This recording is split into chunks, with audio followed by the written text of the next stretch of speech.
lives in me, and my love is never stopping. My hood is smoked out, all the love choked out. Full of guns, dope fiends, Crips and Bloods, no doubt. But we still sit on the porch and loan each other some bread. Girl, Gladys still put a fresh perm on your head. Still hooping at the park, still showing your heart. Mama still making switches, daddy still in the dark. But it's real in the hood, that's why I'm still in the hood. Cause on the cool, up and down, it's how you feel in the hood. 1 minute it's the shit like ain't nothing go wrong. Next minute somebody tell you that your homie is gone. Then we bring out the shirt, start sharing the pain. We don't all do it the same, some tattoo the name. Some cry and make it rain, some think it's a game. Some find someone to blame and load up that thing. That's why I hate to hear the ghetto cry. I hate to hear the ghetto cry. That's why I hate to hear the ghetto cry. I hate to hear the ghetto cry.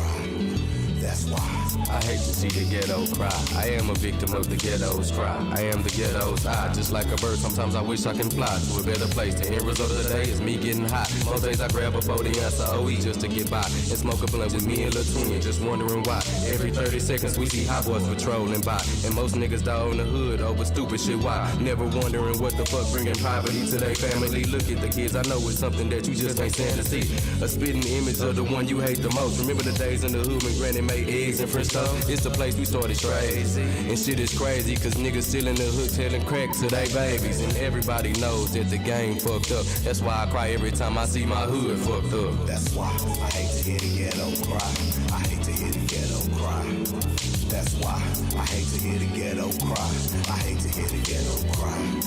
That's why I hate to hear the ghetto cry. Sometimes I wish I was the center of the ghetto's eye. Pupil control, the ghetto's where my story unfolds. A future foretold, biography you wish you control. But I control the tempo of this beat. If you want, we can head up the Jordan Street. Home sweet home Baptist where the tithes get paid. And head down to Metropolitan where money gets made. Picture me a young warrior trying to make a new way. But 2 quarters what the ghetto pay. Bring it home, whatever it takes for mama to make this way. Reminiscing on Xavier where the homies play. Laid back, posted up on every corner and block. Back then was stress free, the ghetto had no rocks. More focus on climbing up the high street top. That's why I hate to hear the ghetto cry. I hate to hear the ghetto cry.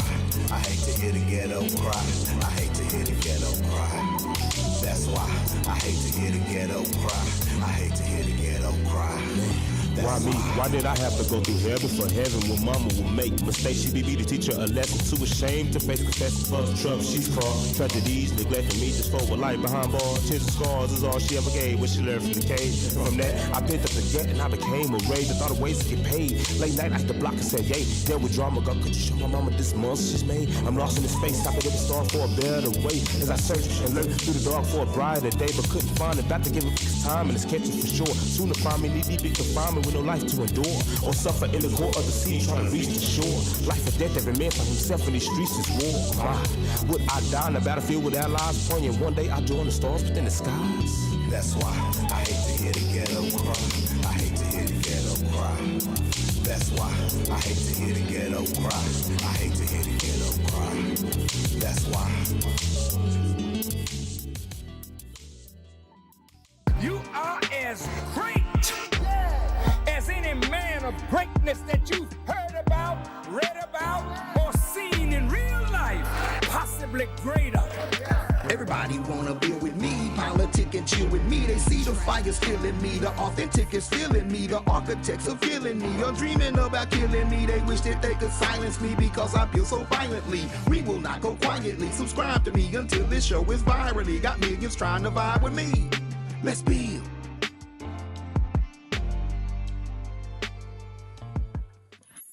Yeah. Oh man, let's build. You know what I'm saying? Let's build. Let's build. Give me an Ashe or give me a let's build in the comments. Let me know that you hear me. All right. Just to let me know that you hear me. Give me a let's build in the comments. You know what I'm saying? That'll let me know. You know what I'm saying? That'll let me know to get started too. And it'll let me know that we building, you know. So peace and power, everybody out there. You know what I'm saying? Oh man, I am your brother, Dr. Baba Amin Ojuwoke, and this is The Build.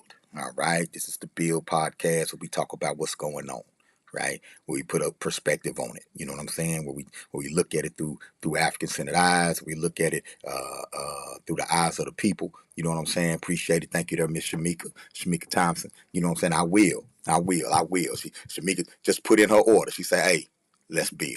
You know what I'm saying? Let's build. All right. All right. Before we do anything, we want to honor the creator. Without the creator of all things, that, what I'm saying, we wouldn't be here. There's never been a mighty African people that wasn't spiritual at its base. So we have to definitely begin to give more thanks to the creator in everything that we do. You know what I'm saying? And whatever name you use for the creator. I'm an African-centered universalist myself. You know what I'm saying? And I focus more on those spiritual core values that we have in common rather than those differences on how we worship or what type of spiritual discipline we practice, as long as you have discipline.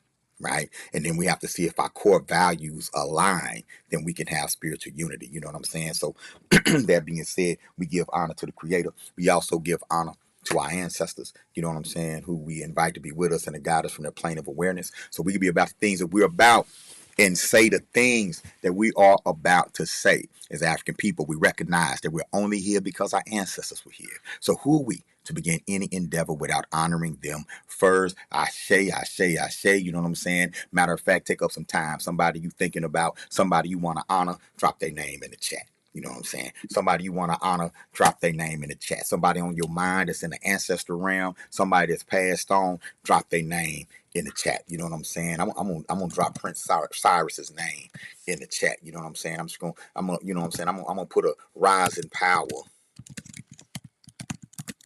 Cyrus, in the chat, you know what I'm saying, and that should go across the platforms. The young brother who lost his life 3 years ago, in a terrible fashion, right here in Columbia, South Carolina. The owner of the store, who chased young Cyrus down and murdered him, was found not guilty, and so it stirred up a lot of emotion, right? But I looked at a movie yesterday, Latasha Harlins, right?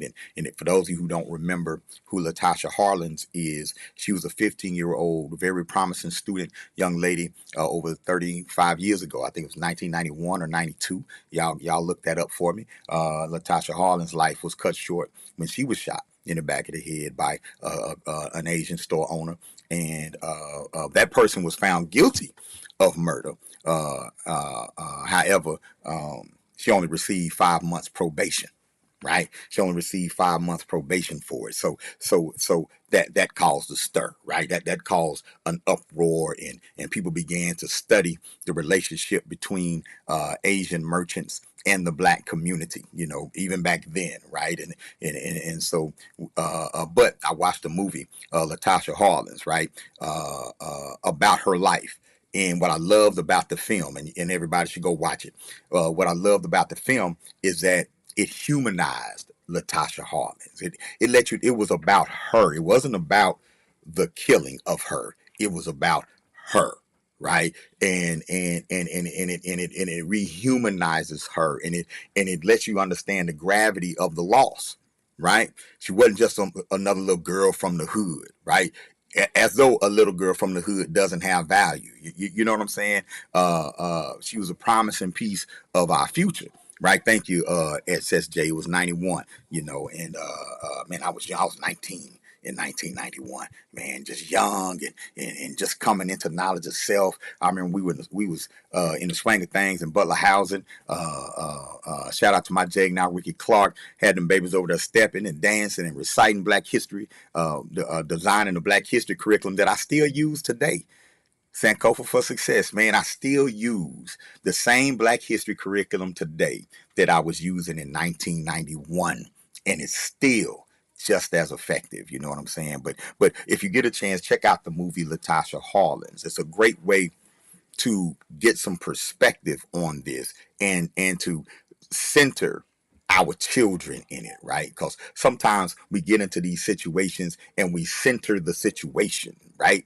Or we center racism, or we center white people, or we center the system, you know what I'm saying? Or we center our flaws, right? We'll center our flaws in the situation, and that begins to dictate our actions. See, whatever you're focusing on in the center, whatever you center, that's going to dictate your actions and what you're going to do moving forward. So if you center your frustrations, you're probably going to quit. right? If you center your frustrations in a situation, right, you probably won't be in that situation for long. You're probably going to want to get away from that situation. Hence how they say that when something happens in our community, we're mad for 10 days. And after 10 days, we go back to life. We go back to doing whatever it was we were doing because we can't find the energy or to keep things in motion, right? And from what I've observed after over 30 years in this movement and working with our community and with our people, is it's because eventually we began centering. First, we center the situation, then we center the injustice in the situation, then instead of centering our children, or when we attempt to center us, we're overwhelmed by our frustrations at each other as a community. Hence you see the post, y'all Negroes ain't gonna do nothing, or black folks ain't gonna do this, or we need to stop hurting each other, or we see we're trying to center ourselves, right? But then the frustration takes over and we begin centering the frustration. And when we center the frustration, we start staying at home. When we center the frustration, we stop making the calls to the city councilman or the congressperson, because now the issue is us. Now the issue, is what we do to ourselves. Now we're dealing with toxic shame, right? Right. And so those are kind of the phases that I notice, that many of us go through. I'm not saying all, but many of us go through, you know what I'm saying? And when we begin centering the frustrations, it's hard to move forward, right? But when we share these baby stories, like Latasha Harlan's story, it centered Latasha Harlan's. And when you center her in the story, the whole incident takes on a whole new meaning. It takes on a whole new significance, a whole new weight, a whole new importance, right? Because think about, even with Trayvon and Mike Brown and others, right? The whole battle, right, is making sure that their whole story wasn't centered. That it wasn't centered around them as human beings. No, center it around Trayvon as a thug with a hoodie on. So center it around the hoodie, man. If he hadn't worn that hoodie, these kids out here want to wear the hoodies. Y'all see what I'm saying? Centered around Mike Brown. Say Mike Brown had a blunt in his ear. So center the blunt, right? With young Cyrus, they said he had a weapon on him. So center the weapon. Don't learn what Cyrus liked to do. Don't center anything that paints him in the light of a child. Right? And so watching that movie just reminded me to center our children and center our community, right? In anything that's dealing with the community, right? And to refrain from centering the frustrations. They're gonna be there. Oh man, black folks will make you mad. People will make you mad, right?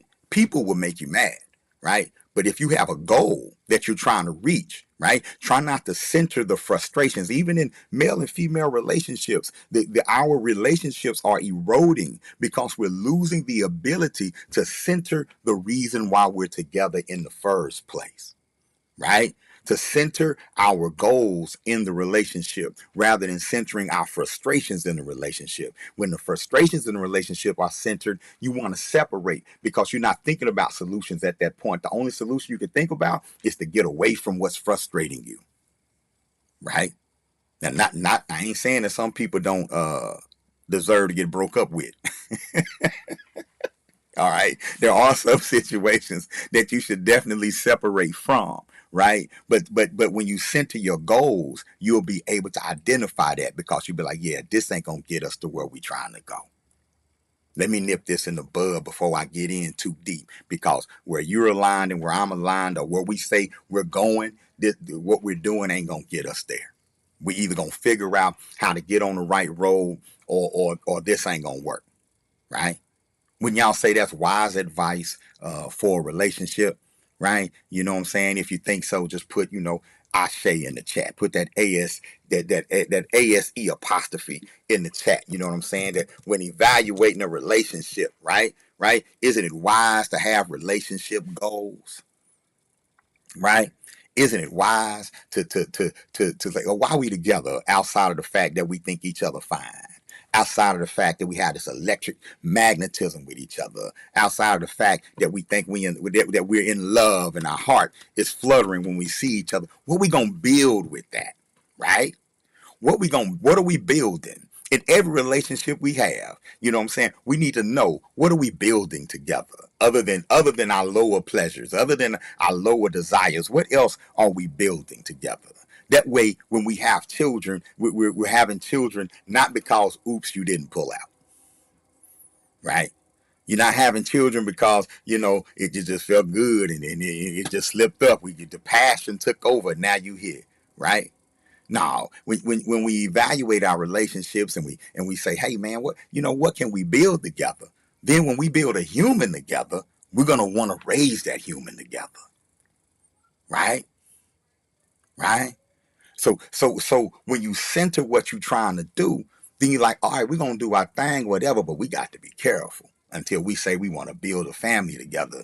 We can't be dancing around that fire or we might get burned. Right? But if we're building, I like that. I like that, Shamika. I like that. When we're building legacy together, right? If we're building legacy together, oh man, whoo, huh? Now, when it's time, let's build that legacy. And when that baby get here, that baby is legacy, right? You know how black folks here. We'll start naming our children legacy. I think I met a couple of young folks named Legacy. You know how we do it? We're like, man, you know what? We want to build this family. We poured all we have. We're gonna pour all we have into this being right here. This young person this ancestor that just returned through your womb. We're gonna name her Legacy. Right? It takes on a different significance. Right? Oh, and this is very related to the topic because tonight we're talking about a relationship. We're talking about a relationship tonight, right? The relationship between Asian merchants and the black community. We're talking about it, right?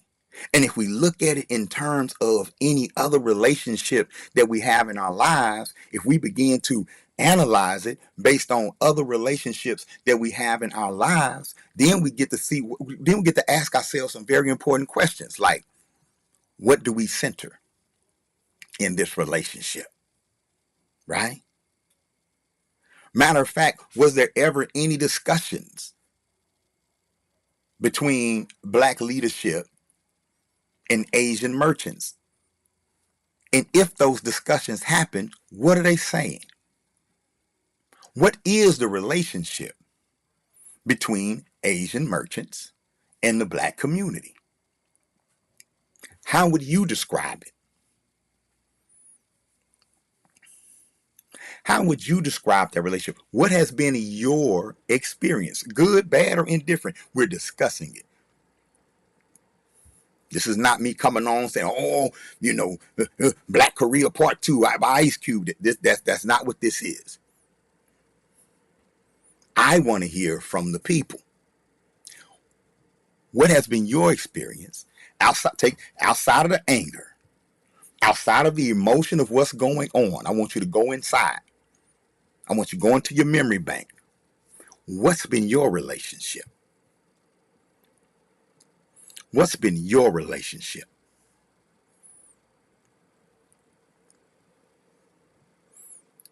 I want you to think about that for a second, right?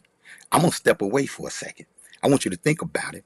I got to pay the bills. You know what I'm saying? I got to pay the bills right quick. I'm going to play a testimonial from you, from Miss Ama Kambone, about her experience at Uhuru Academy. Hi, my name is Ama Kambone. I am an Uhuru Academy graduate. And the thing I love most about Uhuru Academy is how African-centered it is, of course, but also how loving it is here. The teachers really care for you. The students are so warm and welcoming, and they just really, make sure that you're moving in the right path.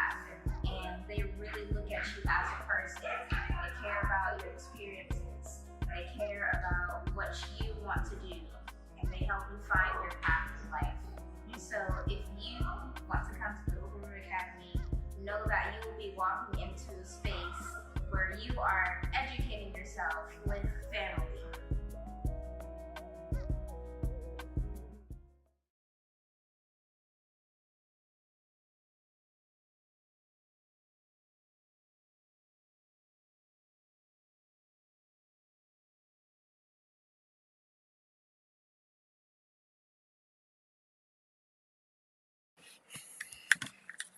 All right. You know what I'm saying? I see transactional. What's up, Do Re Mi? 111. I see transactional, a transactional relationship, right? And that's I like that term, right? I like that term because that's saying, you know what I'm saying, it's based on transaction. It's based on how we interact. You have a product that I want, I'm gonna buy it. That's what it is. It doesn't go beyond that. It's not a friendship or kinship. It's a transactional relationship. All right. Shamika, let me put yours. Shamika says, I feel they were excluded from white communities and opened up businesses in ours. They just want our black dollars to elevate their status in white America. That's very interesting, right? That's very interesting. You know what I'm saying? And let's emphasize when we say that's how we feel, right? And I like that you said I feel because we don't know, right? We don't know. Well, we do know some things, Shamika. We do know for a fact, and even Asian merchants will tell you, right, that they were redlined out of the white community, right? That they did attempt to do business in white communities, but they were not. So their racism, their systemic racism that they experienced was that white people would not allow them to do business in affluent white communities, right? And so they were left with an opportunity to do business in black communities, right? So now the tripped out part is though was that the systemic racism that many black business owners were experiencing at the time was the community's redlined, right? And black business owners were not able to get loans or capital to start business in their own communities.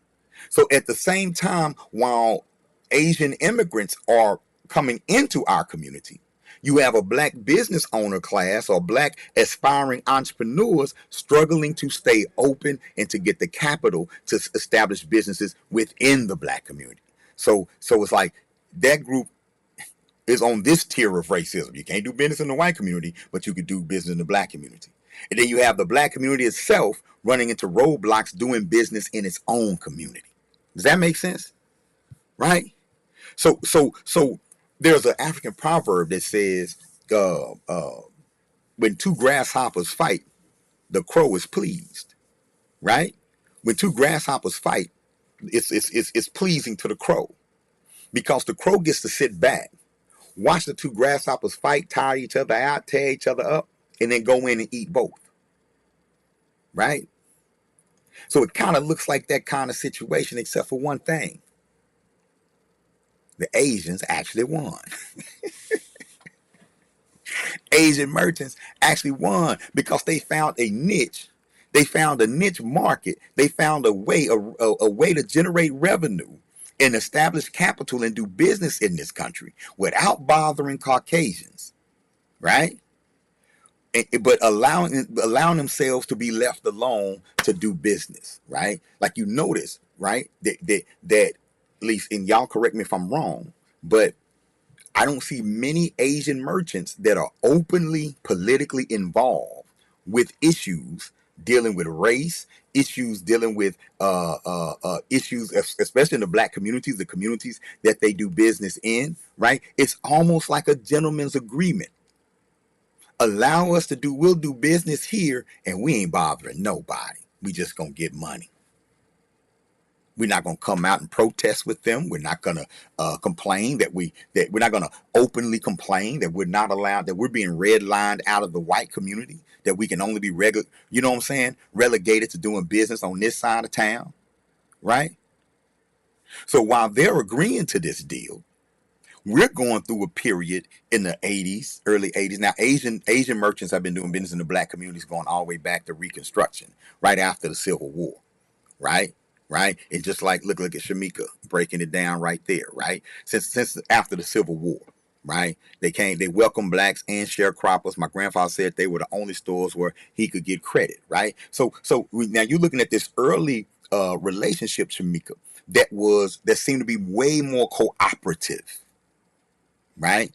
You seeing this relationship early on in the late 1800s, early 1900s, particularly in the South, where the relationship was far more cooperative, right? Because you had two communities that said, you know what, we're kind of tied together in how we live it. The Asian merchants like, I can only do business with y'all. The black people coming in saying, well, I mean, are you gonna treat us better than the store we've traditionally had to go into, where we got to go in the back, right? Where if I count my change, I might get arrested, right? Are you gonna do fair business with us, right? So now you have this relationship, and I'm sure there were several areas like with Shamika's grandfather, where he's like, man, that was a saving grace for him. Because if as a sharecropper, if you couldn't get credit, you couldn't survive. As a sharecropper, if you couldn't get credit, you couldn't survive. So that's a real resource, right? That's a real valuable resource that many Asian merchants provided during that time. But now credit is also debt. Right? And so I'm sure the Asian merchants want to get paid too. You know what I'm saying? They were doing business, right? And you had a black community at that time that was up from slavery, right? And embarking on freedom and still really figuring out what freedom was. Am I making sense? Right? And you had a generation of black people during that time. Y'all know that between what was it? Between around 1890 and 1920, over 50 black towns were built in the United States, across the United States. Over 50 black towns were built. So you had a whole black town building movement going on at this time. Right?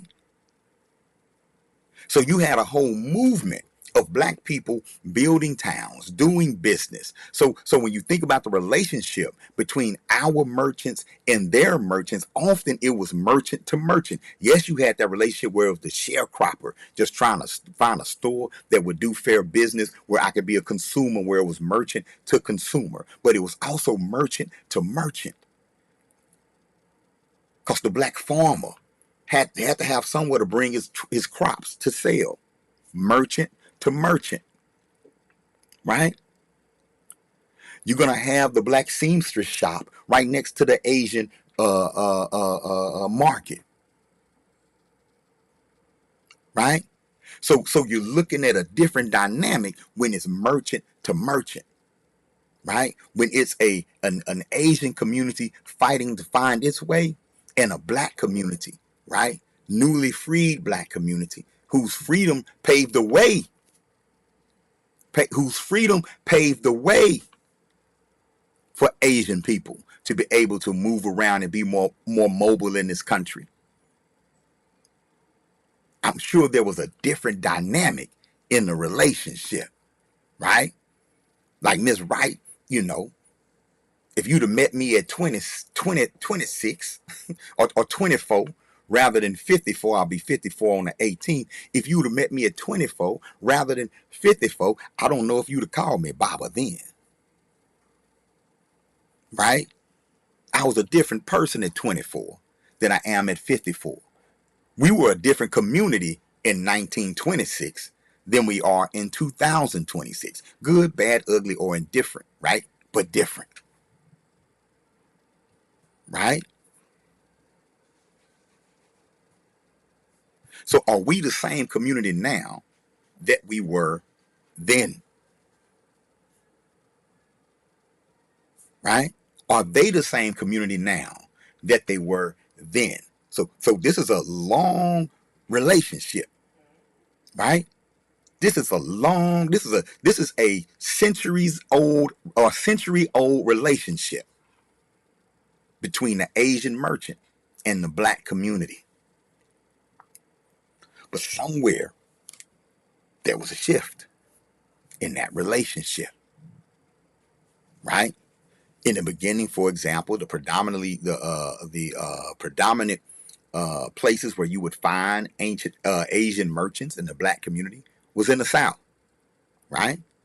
Was in the South, right?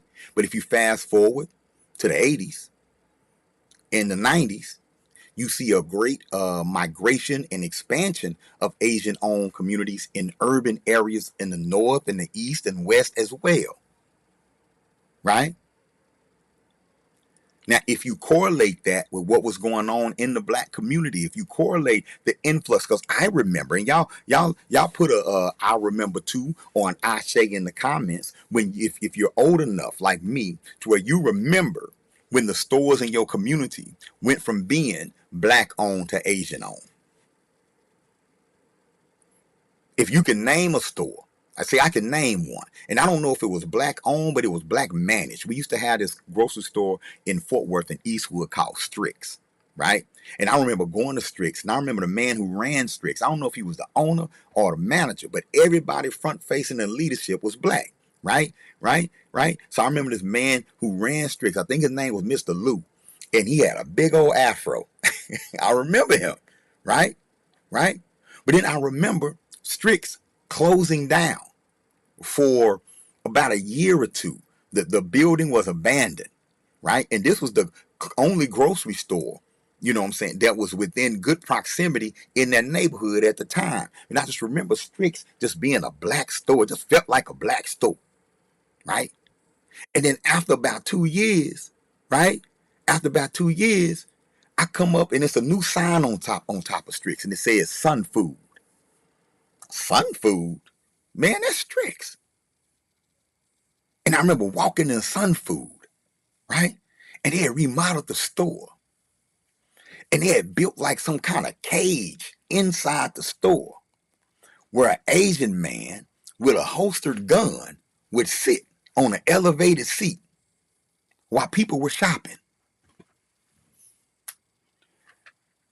And when I went in there, the whole vibe had changed. And I'm still a kid. I'm still a youngster. I'm probably about 12, 10, 11, 12, something like that. And I remember going in there and instantly feeling unsafe. I instantly felt like this ain't Strix, right? I remember that. And I'm like, and when I looked at, then this man is sitting up there with the gun, and I'm like, that ain't Lou. Lou walked around the store telling everybody how you doing, even the bums, right? Even if somebody came in off the streets that was a bum or a transient or something, you know, if they got out of hand, Lou would be like, all right, now, Charles, get out of here. Because he knew all of them. All right, Miss Lou, look, go home now. You can't be in here yelling now. Now, go on out of here, you know. And Miss Lula say a little something else, but then she'll get on out of there because she won't come back tomorrow and do the same thing. Right? But I remember walking in there when it became Sun Food, and I'm like, shit, Miss Lula better not come up in here. Where that man sitting up there with that pistol. I ain't never seen nobody outside of a police officer, right, walk around carrying a gun before. That was my first time. Right? It was a different vibe. Right? Look, I'm getting it in the chat. Look at all these experiences that we getting in the chat. Shamika, only grocery store in my hometown is now owned by Asians. It now has bars on the windows and cameras everywhere. Right? And y'all might be saying, well, you know, cats do be stealing. Man, that is true. People do steal, especially hungry people. They will. They'll try to get you, right?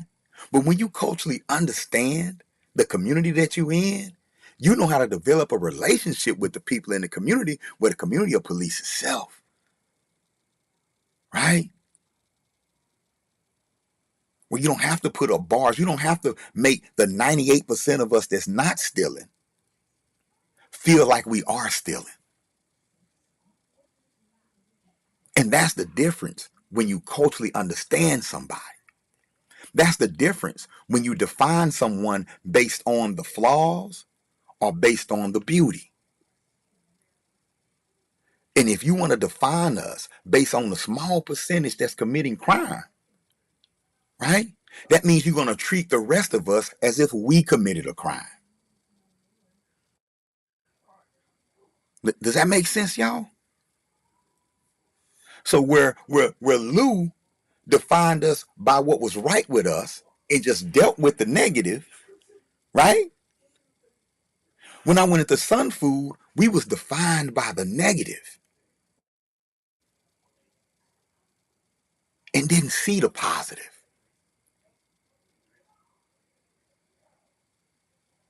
right?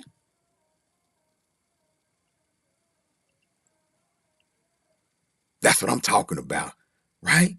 That's what Lou would grab you and tell you if you get caught stealing, and when people culturally understand you as a child, man, look, where your mom at?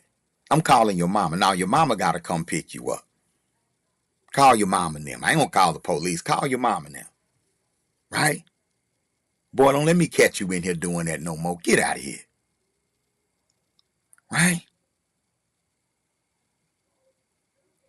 But if you're educated, right? If someone has taught you or warned you about those people, when you're from outside the community, right? And someone is warning you about those people, watch those people, they steal.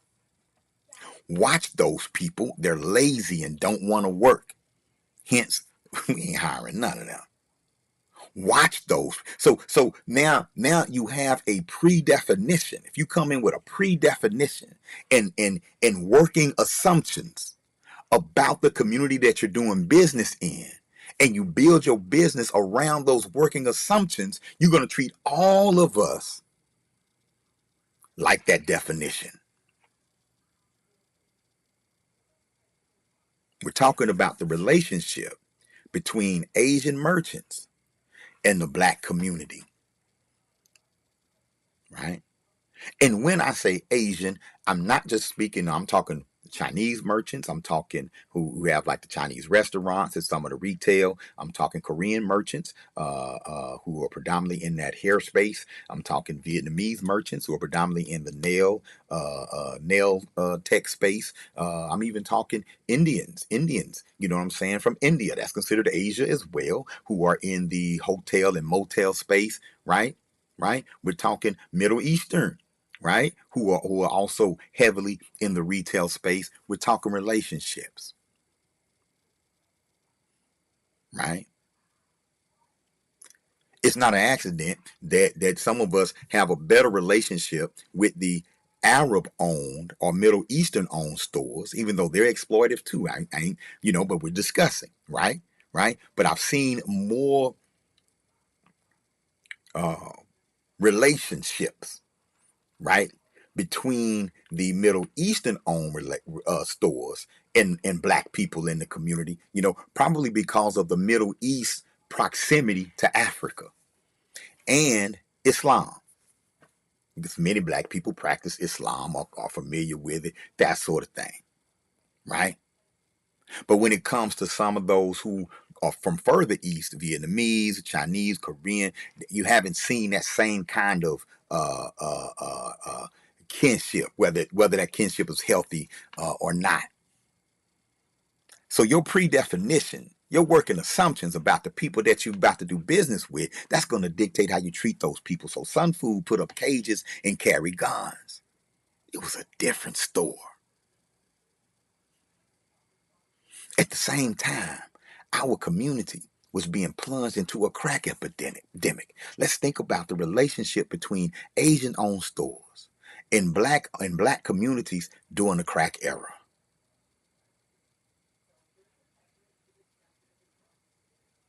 I remember certain stores where someone who's addicted to drugs can go and get what they call a brown bag special. Like the store itself wouldn't sell the drug, but and this was a lot of times this was the Arab-owned stores. I'm just saying, the store itself wouldn't sell the dope, but they'll sell you everything you need to go smoke your dope. I don't know if y'all have had that experience either or seen that.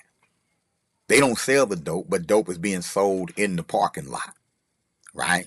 I mean, no matter how you judge it, there were partnerships forged during that time between a lot of our street hustlers, right, and our corner stores. A lot of the corner stores was taking a little money on the side. A lot of them was getting engaged in the street trade, right? Of course, it was aiding in the destruction of the black community, right? They were aiding in the destruction of the black community while profiting from the black community at the same time. Because everybody in that proximity got to come to the store, right? Imagine trying to get off crack. Imagine trying to stop smoking crack. Imagine trying to get your life together, but you got to go to the store. And you got to go to that store because you ain't got no bus fare, right? Or you ain't got no car, right? Or you ain't got the time to catch the bus and go across town to another store to come back because ain't no grocery store in your area. You got to go to that store. But in order to get in that store, you got to pass Day Day now. Or Ray Ray now. Big Dog. You got to pass Big Dog to go in the store. And you know what Big Dog holding?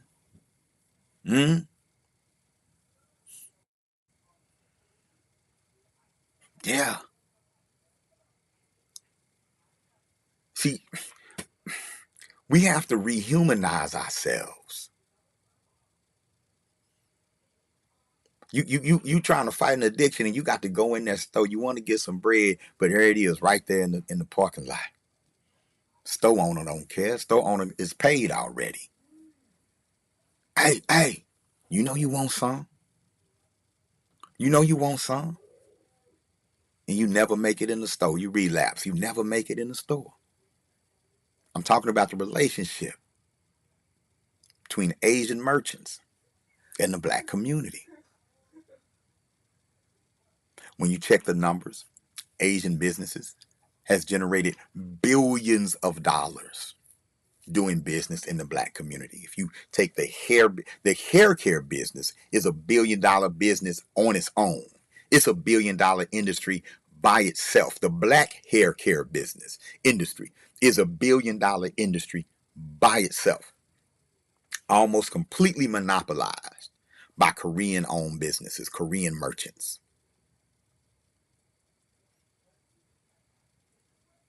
Right?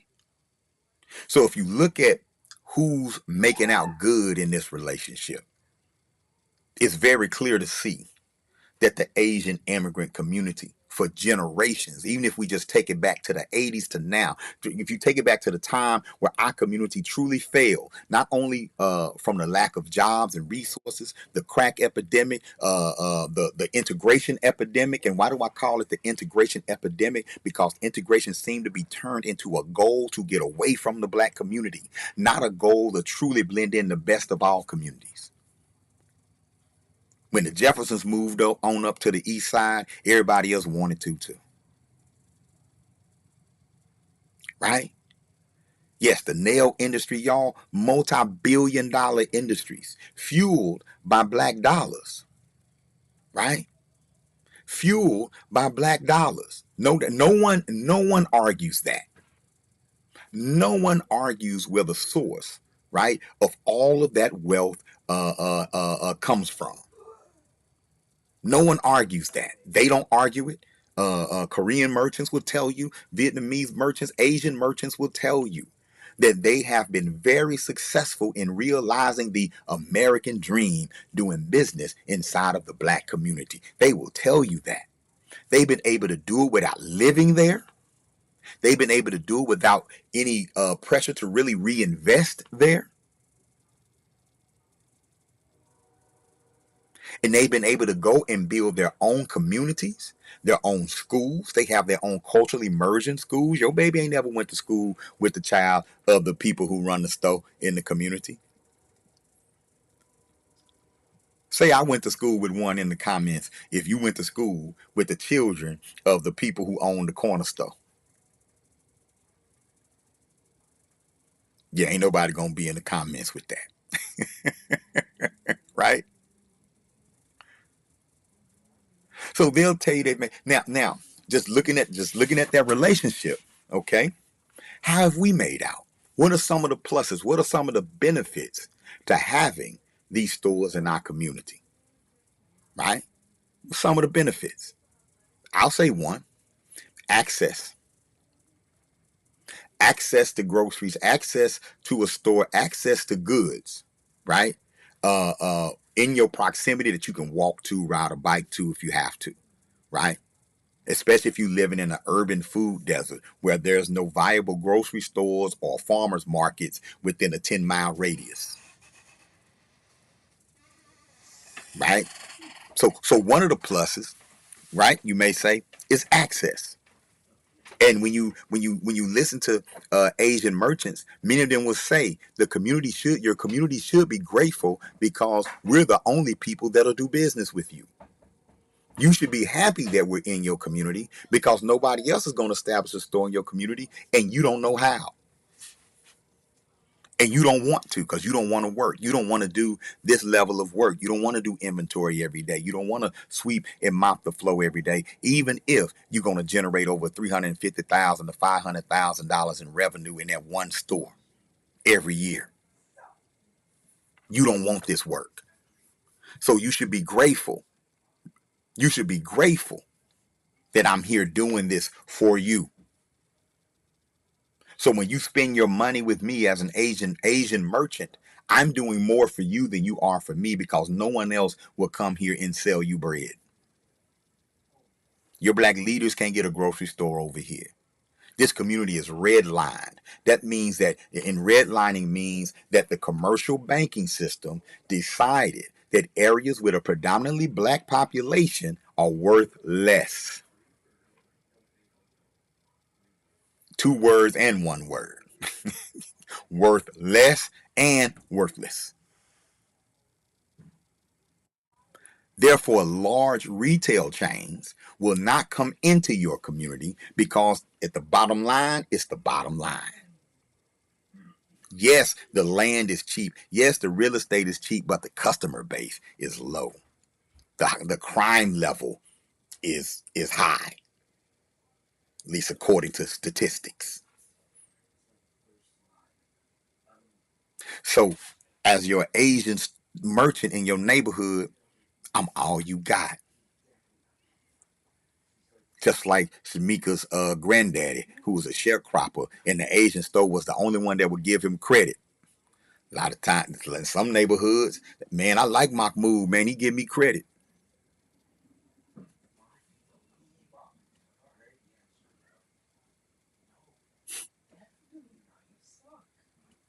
Right? And so we have to look at that relationship. And in looking at that relationship, especially in the early 80s, early 90s, think about it. We're coming off of a Black Power era. We're coming off that Afro era. We're coming off that Black is Beautiful era. And we're going into the crack cocaine 80s. Jobs were disappearing from black communities. Reagan was in office getting revenge on being embarrassed by the Black Panthers when he was a governor of California. The hoods in New York became slums during this time. It's when hip hop was born. Look at what's going on in the black community, making that transition from that afro to that Jerry curl. When we step back from being proud of our heritage and started focusing on getting away from each other, focusing on getting away from who we were, we start straightening that hair out again. We started pressing that curl again. But our neighborhood was also under attack again.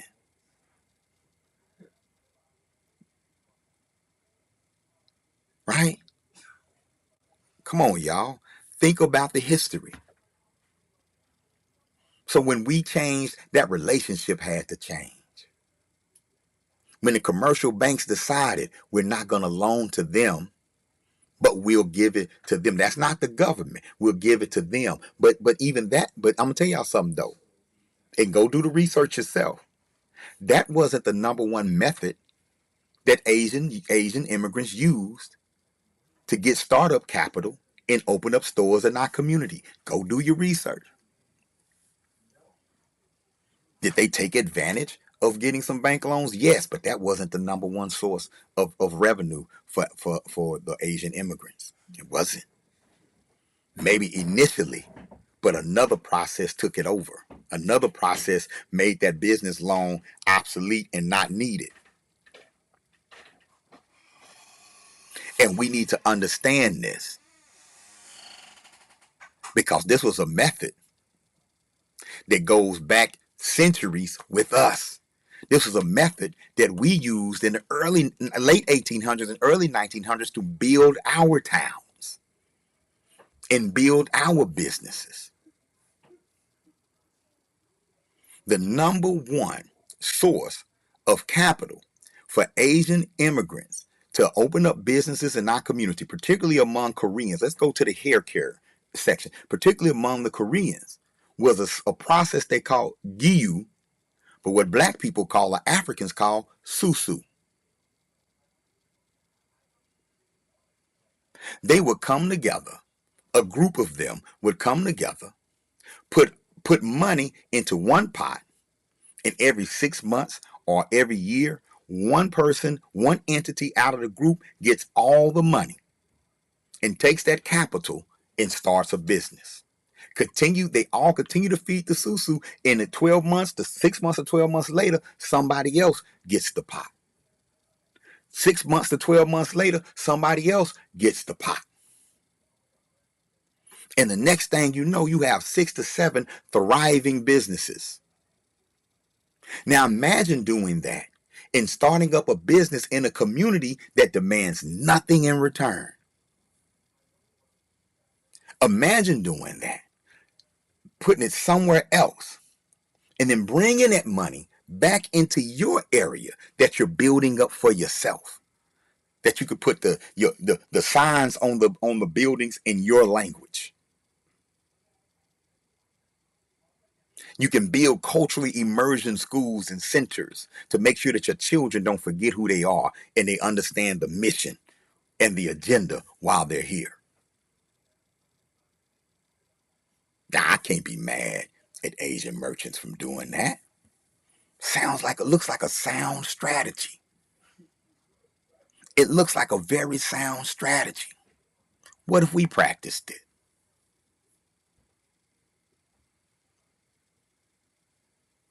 What would it look like? What would it look like if we return to that system? Because many black communities were built. Some of the communities y'all live in, if you live in Mount Bayou, you live anywhere near Edenville, Florida, right? Even Greenwood, Tulsa, if you live in those areas, you in an area where there's a legacy of Susu, a legacy of black benevolent societies that pooled their resources to build schools, to build churches, to build businesses. There was a black school movement, especially in the South, right? Where there was a series of towns in states where the city would not allow the black population to use its own tax dollars to build public schools. They would actually tax everybody, black, white, and indifferent, and use all the tax dollars that's allotted to education to go to the whites only schools. So black people, black citizens were paying taxes for white schools. That's why I don't have no. That's why when today, white communities say, we're going to annex ourselves, I don't think my tax dollars should go towards educating those children. But wait a minute, when public schools were being established in many towns, black tax dollars went towards building white schools. Even if it was a smaller tax base, it was still their money. And in those towns, black people would pool their resources, cut down their own wood, right? And build their own schools. They would tax themselves on top of the tax that they had to pay to the town.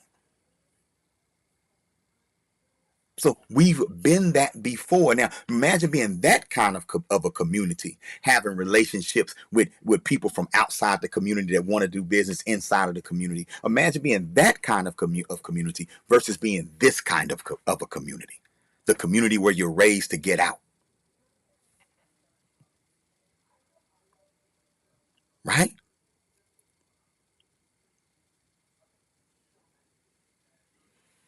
Well, you know what, Anthony? I'm really trying to inspire, right? I'm really trying to inspire because basically what I'm saying is that if it was in us then, it's in us now. It's built into our cultural DNA and it's what we want to do. Look at some of the comments. Look at some of the comments you see when these incidents happen. Like this man getting off. You hear people saying, we need to come together. They're right.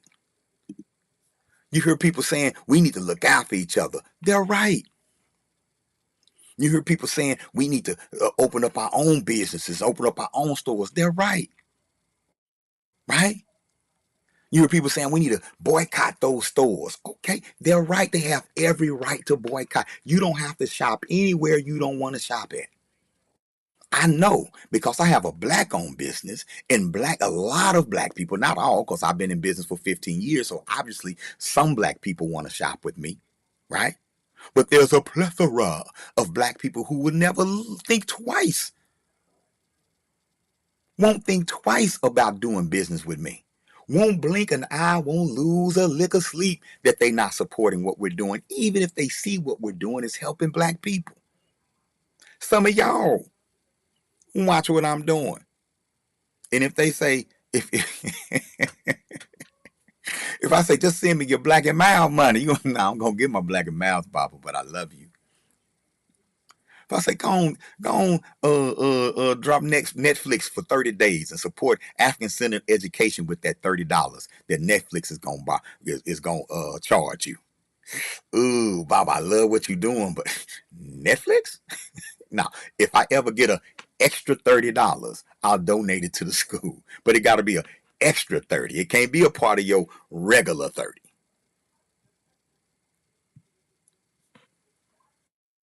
Right? And so, but we desire it, but we don't know how to do it.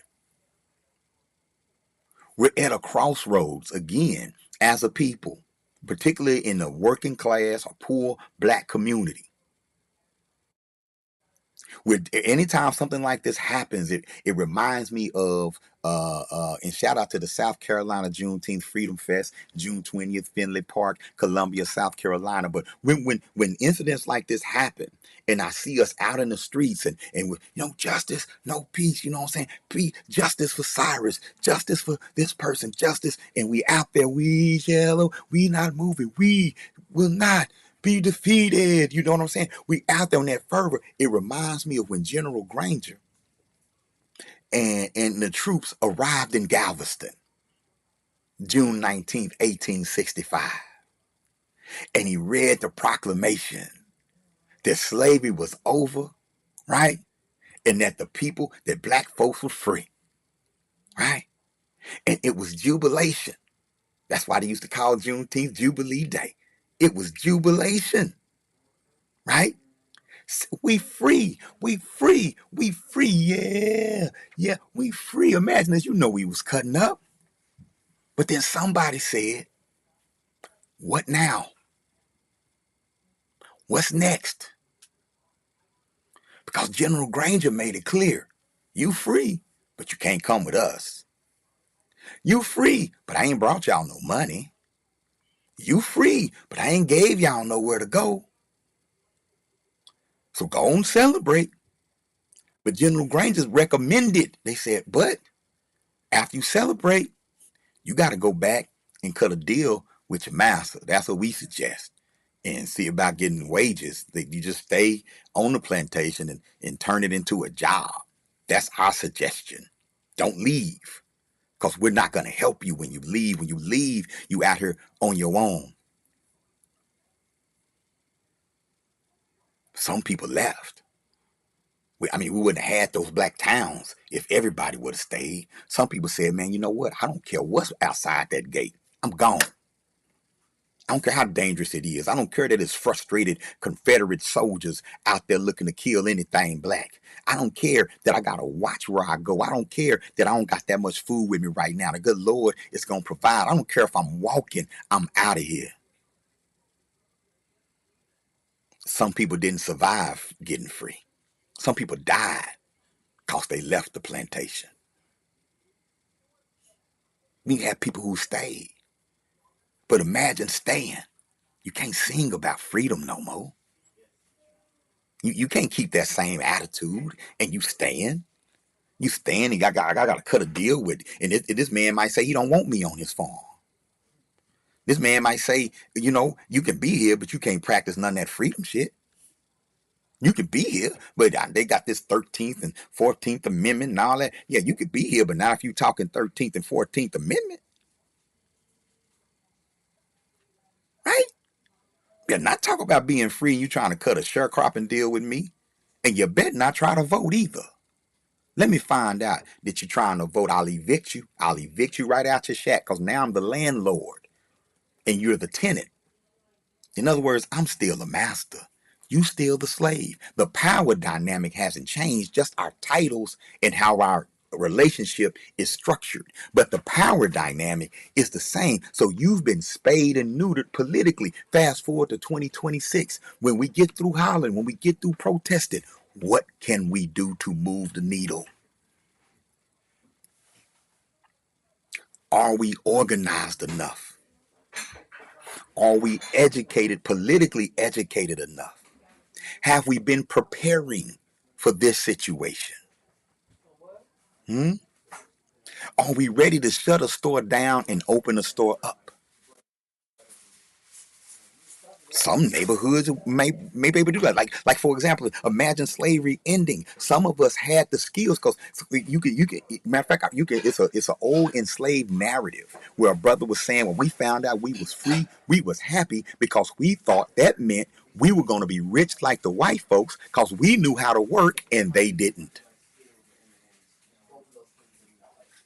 We knew how to work, but they didn't.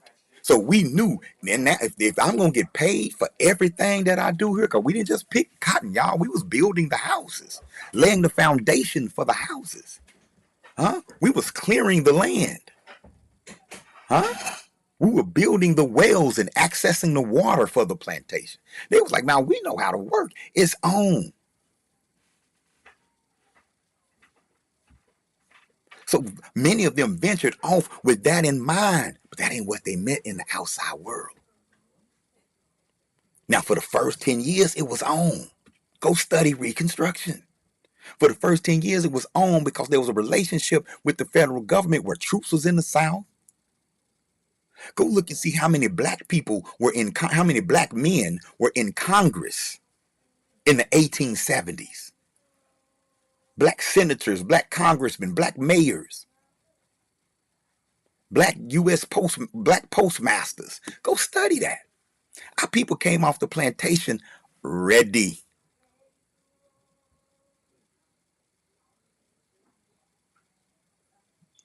That's why you saw the KKK rise and all that kind of stuff. Because white folks say, oh, the only way we're going to get the South back is if we cheat.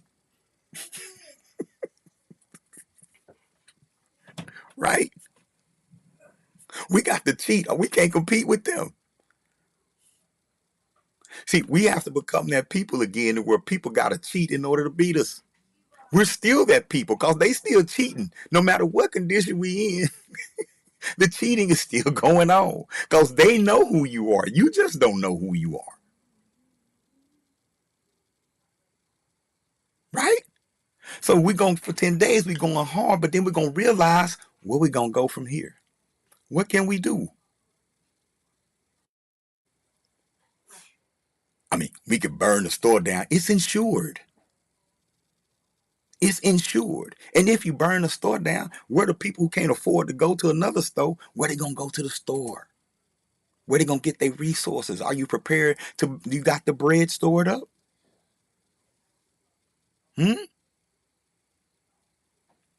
When the Montgomery bus boycott happened, they prepared for that.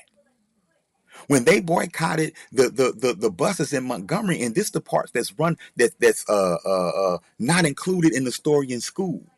It were the black business owners, the black entrepreneurs that were the foundation and the rock of the civil rights movement. Where you think Dr. King was staying? What do you think Stokely Carmichael and all them when they was going into the deep South? Who you think was looking out for them? It was the black shop owners or the black pastor or even the sharecroppers. It was the black bed and breakfast. It was the black Masonic lodges and places like that where the civil rights leaders could meet. It was the black car companies that were giving free rides to black workers in Montgomery, Alabama that made the boycott bearable. Something had to be put in place to ease the pain that comes with not using something that you need.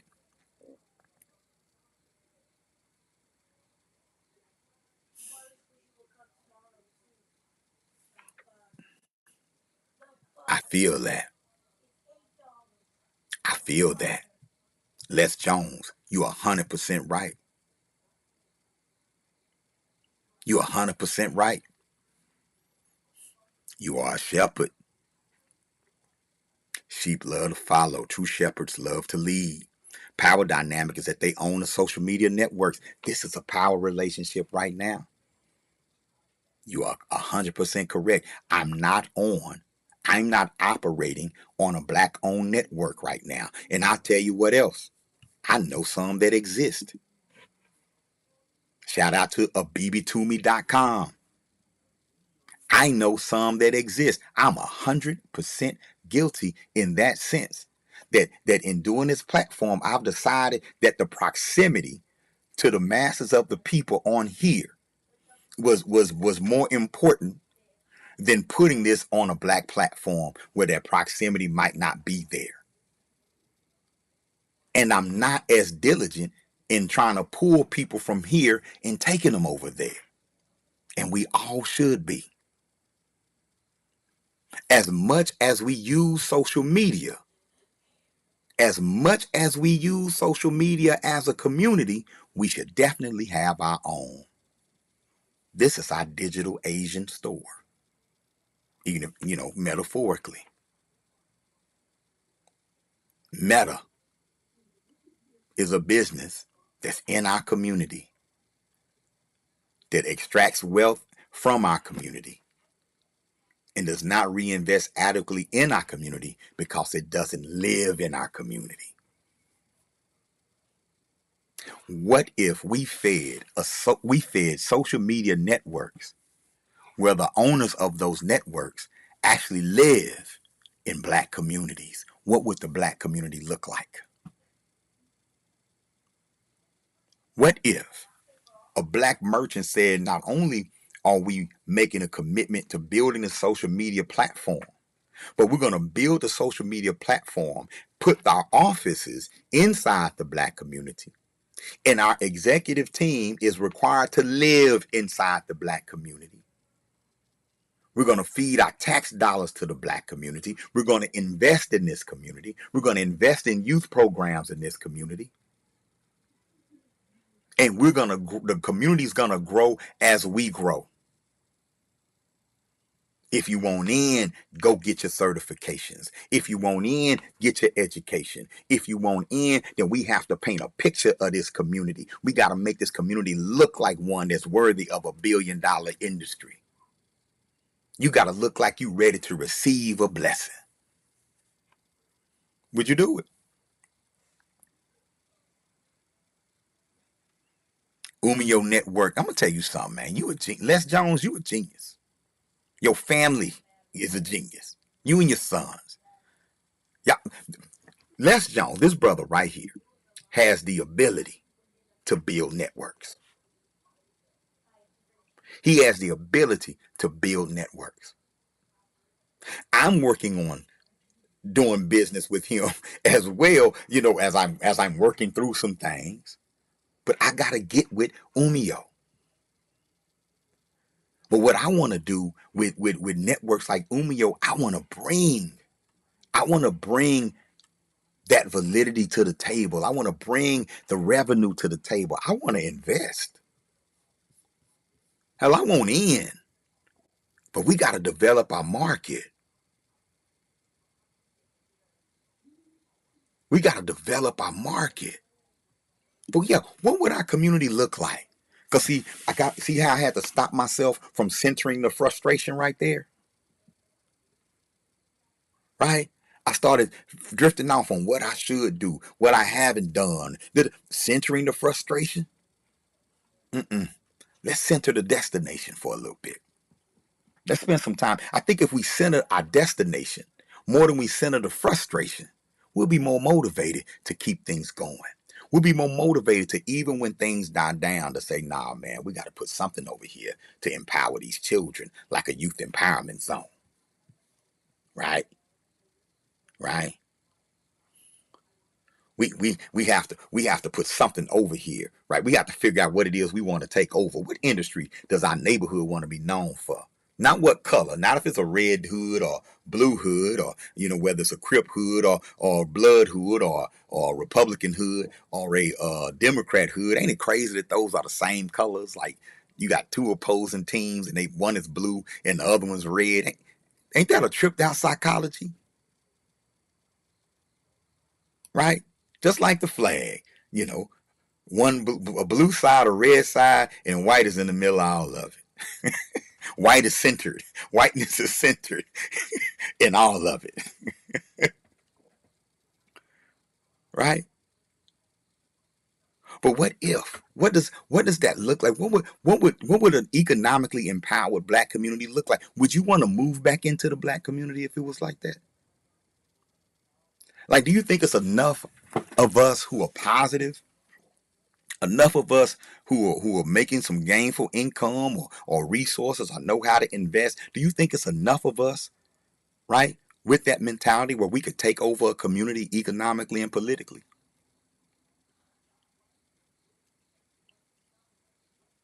What would that look like?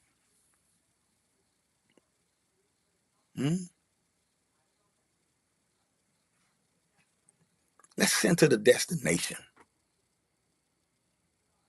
Instead of looking at the relationship between Asian merchants and the black community and getting mad at the Asians, right? Y'all getting help from the government and y'all coming in our community. Now they getting help. They got help from the commercial banks, but they also helping themselves. Are they stopping you? In some cases, yes. When it comes to the hair care industry, right? I've heard from sisters who've gotten into the business that one of the biggest obstacles, right, is that the price of goods is driven up when they walk in the door. That they're paying more wholesale. The Korean retailers have grown so large that they can buy in more bulk. And the more bulk you can buy, the lower the per unit price. So when you're in retail and you're buying wholesale, the more you can buy from the wholesaler, the more money you can save. Right? And so it'll drive the cost of a lower amount of units up. And that's one of the things that's happened strategically to block us from getting into that business, right? But if you ever want, I'm just putting this out there now, sisters, y'all help me with this, right? I like that. Shamika says she likes to build from the ground up. I would need to see the landscape of a truth. There we go. There we go. We built the Uhuru Academy from the ground up. You have to study your terrain. Art of War. You have to study your terrain, right? You have to be focused on what's in front of you. And you have to move accordingly, right? So as we center the destination, you reverse engineer the journey, right? You reverse engineer the journey when you see the destination. Because then you say, man, how do I get from here to there? So when our energy dies down from this, right, we need to convert that energy and say, wait a minute, though, where do we want to be? Because if we don't want that to happen, are we saying, hey, y'all, we'll stay powerless, but please, in your power, in your rule, be fair. We don't want power. Is that what we're saying? We don't want power. We won't even say black power. We don't want that. We just want to be treated fair. You can continue to make $500,000 to $1 million in revenue out of our community, taking it that way. We won't open up a store to compete with you. We won't do any of that. We'll come in and buy that 40 ounce. We'll buy them cigars. You know what I'm saying? Thank you for taking care of our downtrodden. Thank you for giving my uncle a place to go get his 40 every day. Thank you for that. Right? Thank you, Abdul, for giving my cousin Ray credit. Thank you for that. I don't want to bother you. I just want you to be nice to me.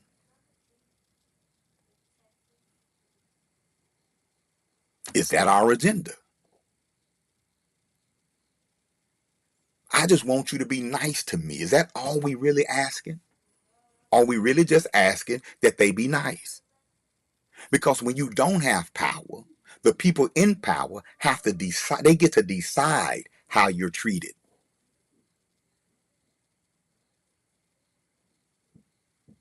They get to decide how you treat it. And you're relying on their moral compass to treat you as an equal, even when they don't believe in their heart of hearts that you are an equal. I want you to think about that. You're saying treat me as an equal, even when you don't believe I'm an equal. Matter of fact, you're saying treat me as an equal, even if I don't believe that I'm an equal.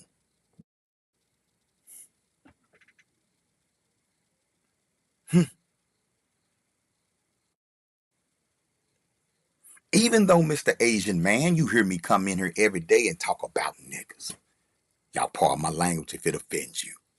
Even if you hear us saying, man, nigga ain't shit. This nigga ain't shit. Man, that B over there, that bitch. Even if they watching me devalue myself, I want you to treat me as if I have equal value to you. Even if you watch me perpetuate every negative stereotype that you've learned about me, treat me equal. Most of us ain't like that, or most of us have a little bit of that, or or whatever. Just treat me. Is that what we're saying? I won't exercise my power if you just treat me good.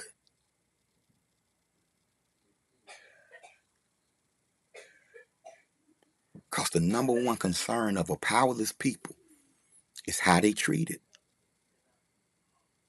How you gonna treat me if I'm subservient to you? How you gonna treat me if I'll be your customer base, a loyal customer base? How you gonna treat me?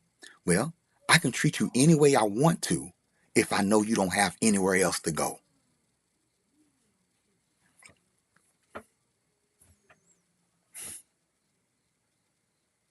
What Mr. tell Celie in Color Purple? What you gonna do? Where you gonna go? You're ugly? You can't cook? What you gonna do? Remember when Celie was about to leave? First thing he did was try to remind Celia of all the things that she thought about herself, not realizing she had gotten over that she had a new image of herself. Because everything Mr. called Celia had called herself. Celia had capitulated to that.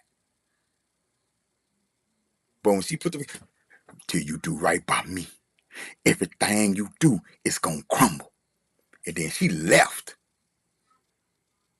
But we doing this. You gonna do till you do right by me, everything you gonna do is gonna crumble. But we don't leave.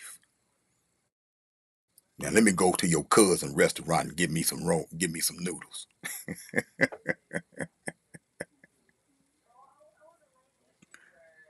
Now let me go get me some chow mein over here. Let me go get me a new lace front for the protest. I need some gel. I need some shampoo. Let me go over here because they got the best prices over here. Hire a couple of sisters over here. You know what? We got working class people got to do what they got to. What we got to do. I ain't gonna say no fake because I'm working class. We got to do what we got to do. So you can seal him, you can two-finger him. But if you ain't got no plan like Celie left. Next thing you know, she got a store making britches. They called them britches back then. She making britches for women. Doing her thing. Because she's separated. She's separated from the entity that was exploiting her insecurities, exploiting how she felt about herself. So are we in a relationship now where the Asian merchant is not exploiting you per se in a overt way, but perhaps exploiting how they know you feel about yourself?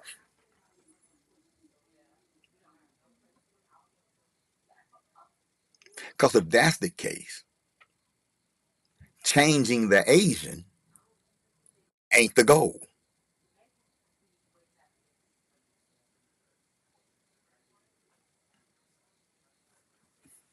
Perhaps changing the merchant, the Asian merchant, ain't the goal. Perhaps moving the Asian merchant out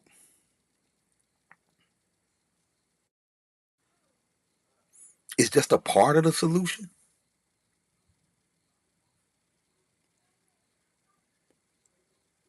But if we don't rework this, if we don't believe we can do without it, if we don't have a plan to do without it, huh? So we got to see the destination and come up with an agenda that we move on, whether the Asian moves on or not.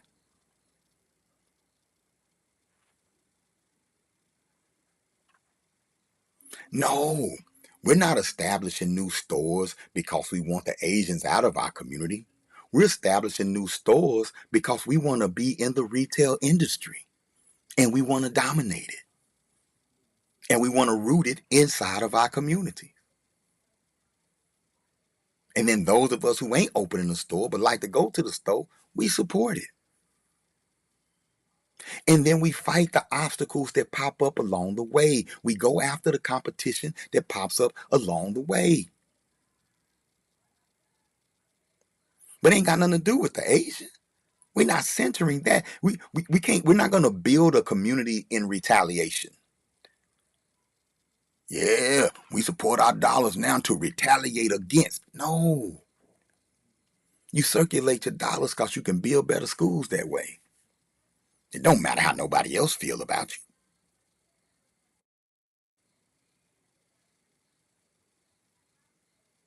I feel that, Miss Wright. Perhaps they need to be gone, so we have no choice but to fill the void. Perhaps we need to put pressure on our leaders, our elected officials, to fight for us to fill the void, to fight to put us in the game,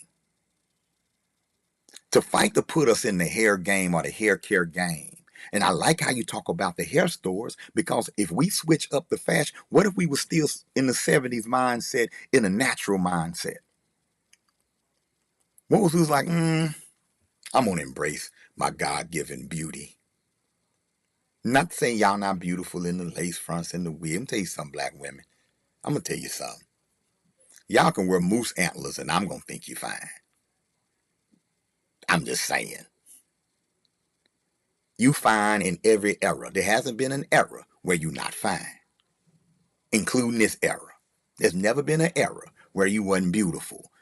Woke or sleep, you still beautiful. Woke or sleep. Right? But what if you say, weave be gone? Not cause there's nothing wrong, ain't nothing wrong with weave, right? Nothing. But just because how the pipeline of weave is structured. And I don't have to wear that to be beautiful. I'm gonna wear this until we get in the game. Once we get into the game and got our foothold in like we want to, then we'll rock out. We'll do what we do. Because if you hit any thriving industry in the pockets, if you hit them for a 10% loss, they're gonna be like, "What y'all want? What can we do?" When after Latasha Harlins, when the Latasha Harlins incident happened and the pressure was on, and the Rodney King riots had happened, and y'all know that thousands of Asian-owned businesses were burnt down during that time in LA and in other cities where there were uprisings. Asians lost big. As they rebuilt, many Asian business associations began to invest in black youth programs because they had to mend their relationship with the black community.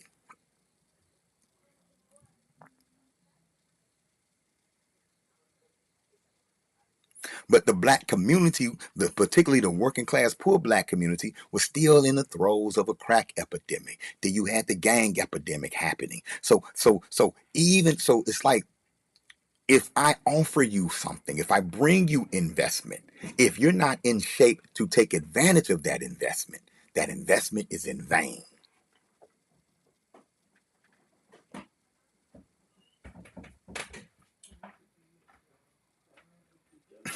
I feel you, Shamika. It is something about that shea butter smell. Hey, look, just as my opinion as a man, there's nothing more beautiful than a black woman in her natural state. It is something, it's a light that comes out. It's a light it's a pride that you see on her. It's just a glow that you see on a natural, well groomed, just good looking black woman. And when I'm saying good looking, I ain't talking about the European beauty standard good looking. I'm not talking about a certain size. I'm not talking about a certain shape. I'm talking about a certain confidence, because confidence is fine. Self-confidence is the most beautiful trait any human can carry.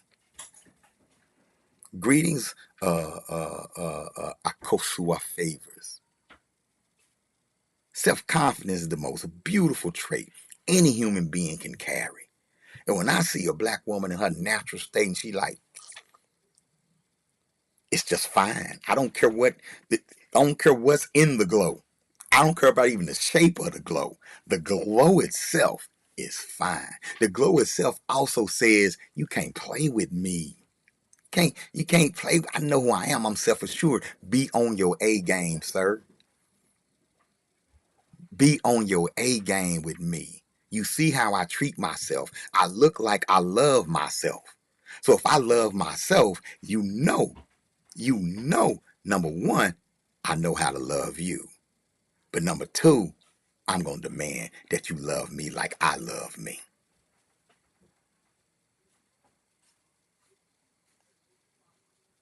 I know, Shamika, he know.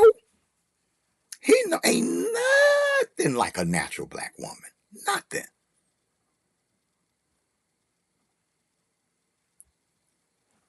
And if that became the dominant, what if our daughters were learning that from jump?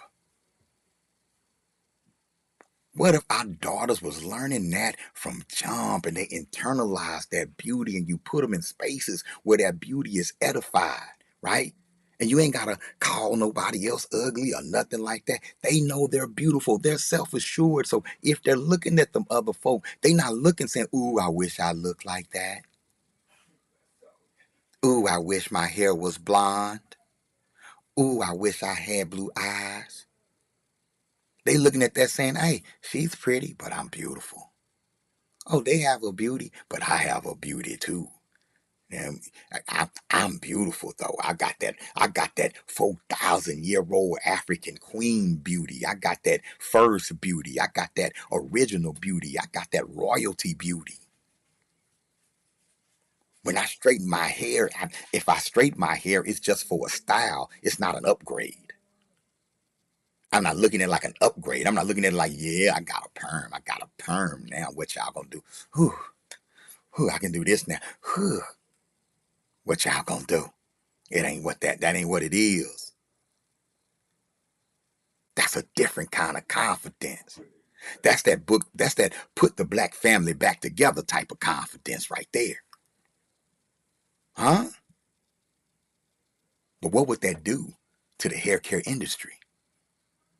Go check out what it did in the 70s when you saw the rise of black-owned companies like Afro Sheen,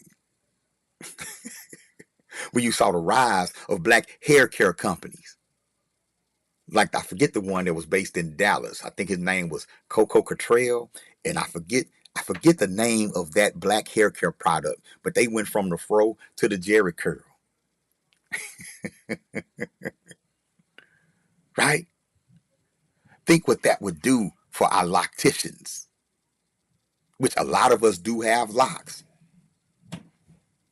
But what if we were getting our hair care products for those locks from other people with locks? Right? Ah, the pleasures of dark and lovely. Remember that?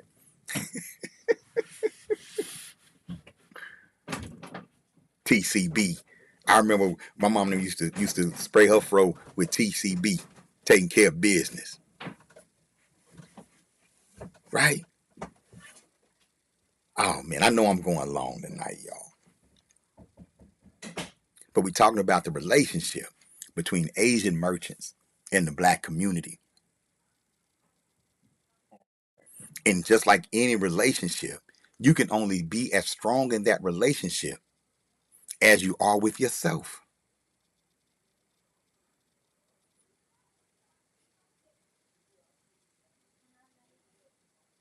We don't need anything from them. We don't need anything from them. Let me say this again. We don't need anything from them. However, however, in a relationship, it's give and take.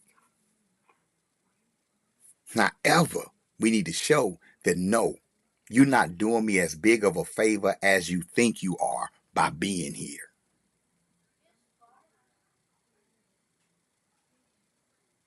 The problem ain't that they don't believe we can do it. The issue is that we don't believe we can do it. And we have real institutions who've shown a history of blocking our ability to do it. But just like they didn't remain dependent upon government assistance by pooling their money together, we don't have to remain dependent on that assistance either if we learn to pool our money together. But we can't pool our money together unless we're together.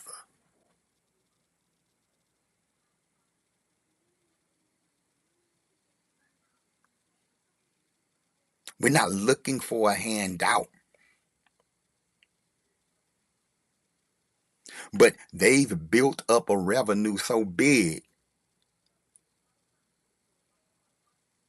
in our community. One would think, one would think that a black woman could go to the Korean hair care industry and say, I need money for my startup. I'm not even starting a hair care store. I need money for my I want to put an internet cafe in the community. You know what I'm saying? And we're looking for startup capital. The bank is denying me. Just like the bank denied you for going over there, the bank is denying me from being right here. But now you have a strong enough economic base to where when they do not deny me, you can help me and you know me because I grew up spending money with you. My mom and them spent money with you. My auntie spent money with you. So you know we're loyal. Let's do business. Show me the ropes. Be one of those investors in the community. And if you can't do that, tell me why you can't do that. If you won't do that, tell me why you won't do that. Because yeah, you've seen us in our wretchedness, but you've seen us in our greatness too. And we know that while you have your Park Childs and your Soon Do or whatever the lady name that murdered Latasha Harless, that you have those, we also have those in our community who see our beauty and see our greatness and they know who they're dealing with.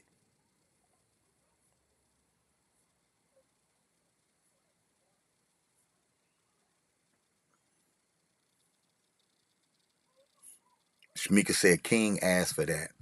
He demanded that actually, right? And then came assassination. We need to fund self.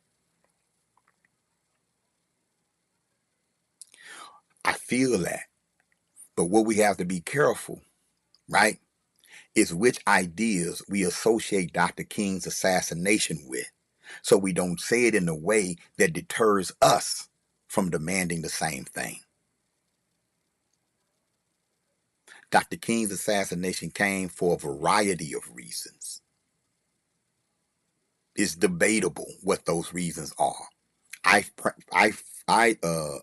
believe, based on what I've studied, right, was the betrayal that Lyndon B. Johnson felt when Dr. King came out against the Vietnam War. I think that may have been a major factor in the green light being put out on Dr. King. I think that when he said we're going to do a poor people's campaign, he was talking poverty and saying next time we come to D.C., we coming for our check. He was departing from the agreed upon script.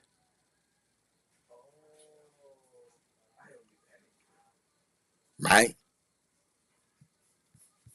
We have to look at our landscape. We have to look at our landscape and say, okay, is an assassin's bullet waiting for me, waiting for us, if we begin to pool our resources and building inside of our communities, or if we say we're going to launch another Black Renaissance period, or we say, hey, our goal is to revitalize historically Black communities that have fallen off, that felt the sting of the crack epidemic. I mean, we're in the throes of an opioid epidemic right now, but before it's too late, right, we want to launch a movement inside of our working class Black communities to say, now we're bringing this back. We're going to make Como what it used to be. And we're going to build off of what it used to be and launch it into what it's going to be. When we say that, then we're going to be like the ones that walked off the plantation. And yeah, they took a risk. Yeah, it was risk involved. And some people lost their lives, but some people didn't. Guess what? Some people stayed. They wasn't living any longer. A lot of them lost their lives just for different reasons. Self-loathing, poor health, being overworked and underpaid, alcoholism, dealing with the frustration of being poor, dealing with the frustration of being in an unfair and violent environment. Those are killers too. So you heard the term, pick your poison, right? I'm going to pick that risk where there's reward on the other side.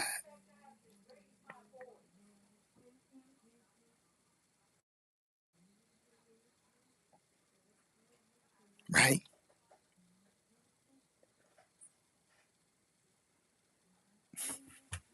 Yeah. So when we analyze the relationship,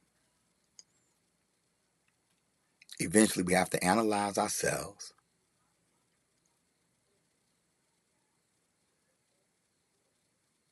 I think right now, we even have to analyze whether or not we want to be a we.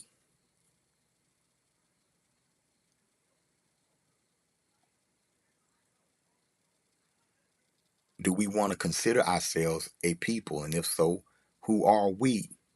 In 2026, many of us are still asking that question. The answer I usually give is all of that. We are whatever we determine ourselves to be. We are not all the same. We use Black to denote all of us, but within that, we're all very different. We have different cultures. We have different dialects. We have different spiritual systems. But most of us share the same or similar core values.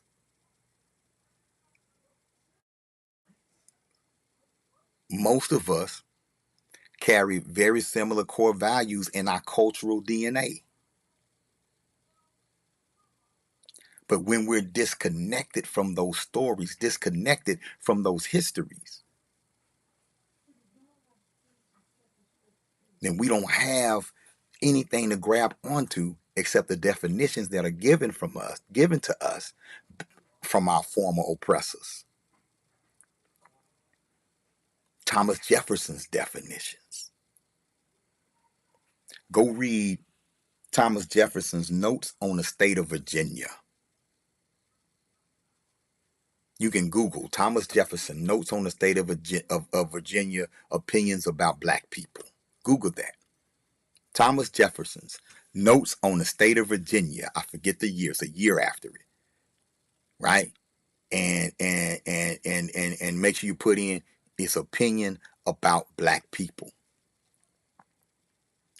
And I want you to read some of the characteristics he described us as, and be honest with yourself on whether or not you agree with him, or have you ever said anything that would be in agreement with what he said. For example, he says we are very childlike as adults. We're very childlike, and would just as soon drink and get drunk all night, even if we know we got to get up the next day and be out in the fields. That we don't have the maturity or the wherewithal to be responsible and say, hey, maybe I shouldn't get drunk. Have you ever, some of that stuff you don't read, you'll be like, dang, I know somebody like that. Right?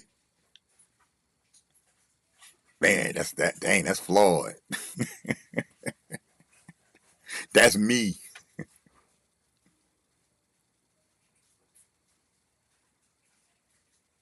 Right? There you go, 1785. Thank you, Shamika. 1780. Now, the country, this is the 250th anniversary of the United States of America, right? This country was founded in 1776. Thomas Jefferson's one of the founding fathers. 9 years after American independence, he wrote his definition. Now, understand, he owned over 800 Africans in his lifetime. So Europeans who owned that many enslaved Africans were considered experts on the African. They were considered experts on the Black, on the Negro, because they observed them daily. They fed them, they clothed them, they housed them. So they were experts. They analyzed them, they studied them scientifically. They discovered that your brain was smaller. They found, y'all saw Django, right? Y'all saw Django when old boy put up that skull and say, this little piece right here, that's that part of the brain that makes you less than human. That's the part of the brain that doesn't allow you to reason like a white man. So they turned it into a whole science. In a pseudoscience, I believe, called chronology.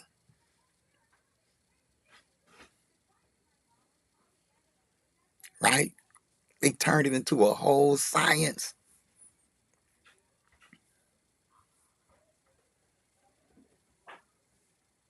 So you got to ask yourself.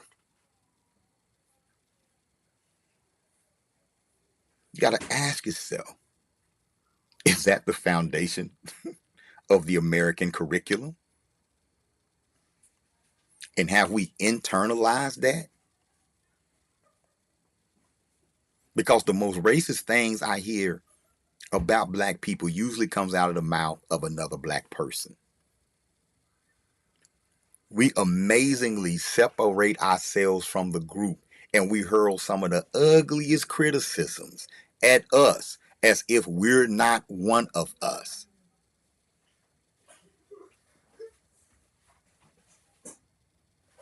Y'all niggas ain't gonna do nothing about what's going on. We're gonna get out there and yell, and y'all niggas gonna go back home. Is that a white man talking? Who is that? Y'all niggas. Well, who are you? What are you? Black folks ain't ready. Black folks ain't doing nothing but killing other Black folks. But you a Black folk. Did you kill somebody Black today? How are you able to separate yourself from the group? How are you able to make blanket declarations about the group and mentally feel like you're not in the group at the same time.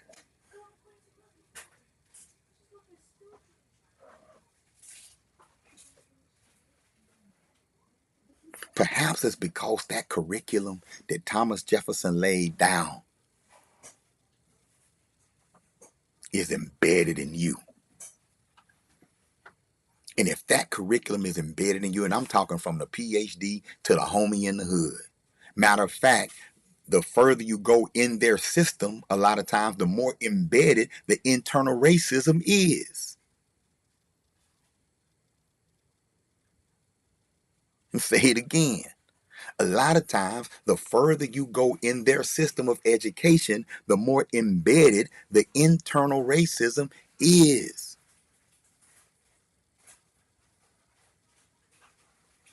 I've been in rooms with highly educated black people who talk about uneducated black people as if it's a different group. Oh, how do we get them to see? How do we get them to see? How do we get them? How do we get them? How do we get them to? How do we get them to? Who's them? And who are you? And how you know you're not one of them? What makes you different from them?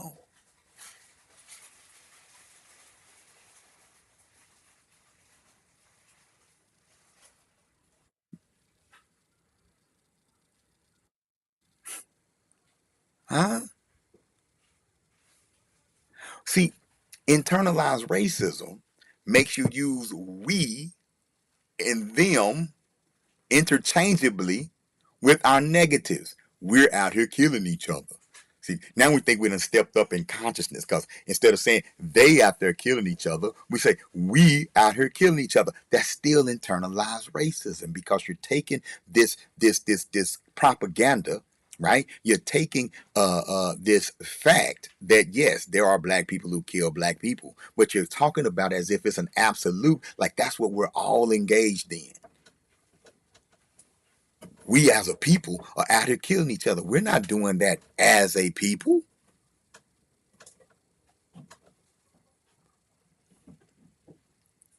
Most of us are not killing each other. But then when we talk about our accomplishments, it's individual. One youth kills another youth. Our youth are out here killing each other. Then I pull up two youth that have over $1 million in scholarships. You scroll through it, you look at it, but you don't say, we out here getting millions of dollars in scholarships. When I show you the stats that more of us graduate than don't graduate, you'll say, we dropping out of school. We not staying in school. We can't read. But then when I show that the vast majority can read and are graduating, we don't turn around and say, man, we reading.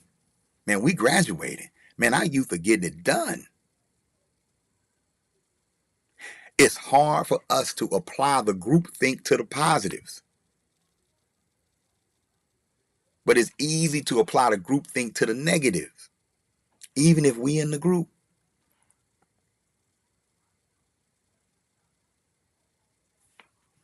Baba Rutasky, that's what I'm talking about. Before holding others accountable, we must become accountable to the truth within ourselves. And like we love to say, and shout out to my Jagna Ricky Clark, ain't nothing wrong with us that what's right with us can't fix.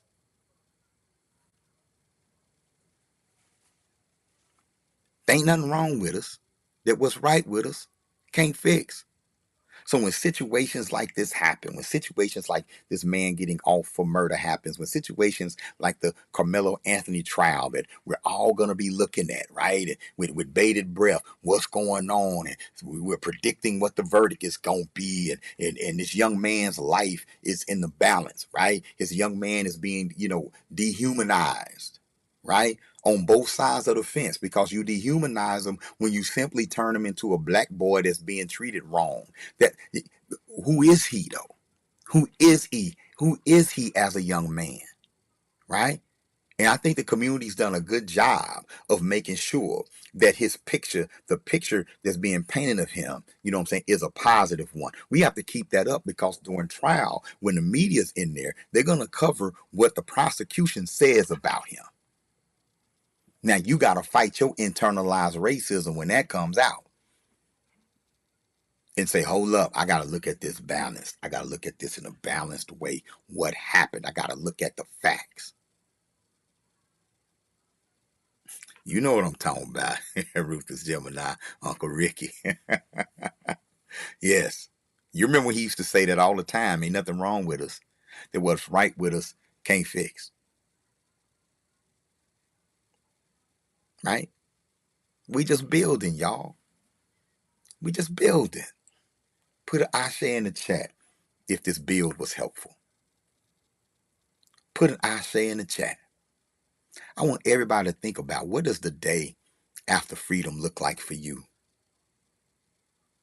What does a beautiful, vibrant Black community look like for you? If you thrive to live in a Black community, if you would love to live in a Black community, and what I mean by a Black community, I'm talking culture. I'm talking culture. I'm talking economics. I'm talking politically. I'm talking schools and curriculum. You know what I'm saying? Where we can devise agendas that's best for us, right? And work and build on those agendas where we can circulate dollars and build for self. No different than an Italian community. No different than an Asian community. No different.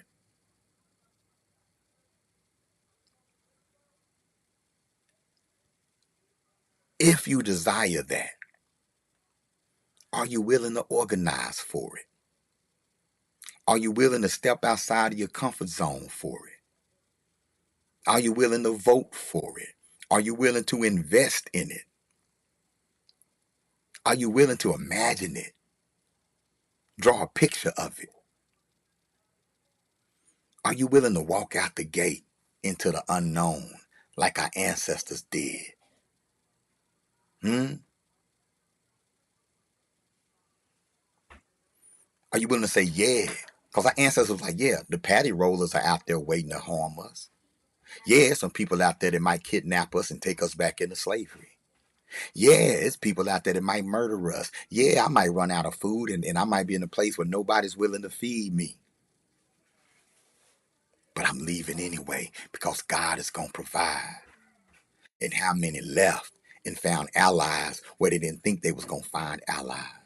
How many left that they had never seen a white person be nice to a Black person ever in their life, then got down their luck and just so happened on a white community that says, no, we'll feed you, we'll clothe you, we'll give you work, and we'll pay you.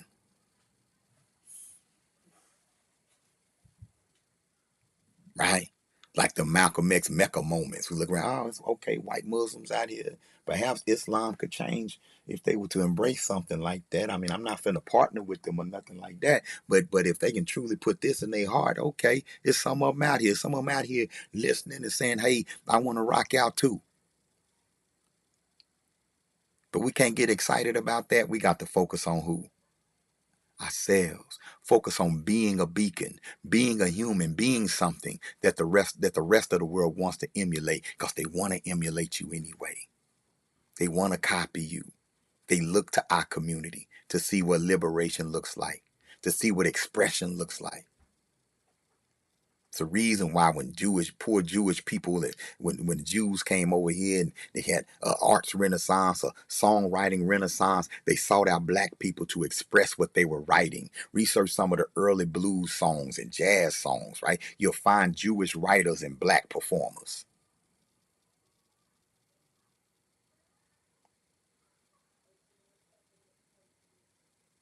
Because they recognized that power that we had to express. Oh, man. I gotta go. Me and Bob Rutasky. Bob Rutasky, man, we got a breakfast. We gotta be up at Findlay Park early tomorrow. Getting ready for the Juneteenth Freedom Fest. Again, June 20th. The greatest Juneteenth celebration in the state of South Carolina, in my personal opinion. We planning. But just like our folks who came together in what's now the Third Ward, used to be called Freedman's Town in Houston, in 1872 to celebrate to have one of the first Juneteenth celebrations. They wasn't there just to party. They was there to see who made it. They did it. We all walking off the plantation and we gonna all come together once a year to commemorate our freedom, but to check on each other. When them four brothers got together who had all been formerly enslaved and bought 10 acres of land. In other words, they had to negotiate that. They had to deal with people who were not black. And they had to negotiate, and they made that purchase of 10 acres of land and say, this is Freedom Town right here. This is Freeman's Town right here. And we're gonna turn this into a park where our people can come. And you know, for decades, that was the only park that black people could go to, but they wasn't looking at it like that. They were saying, this is our park.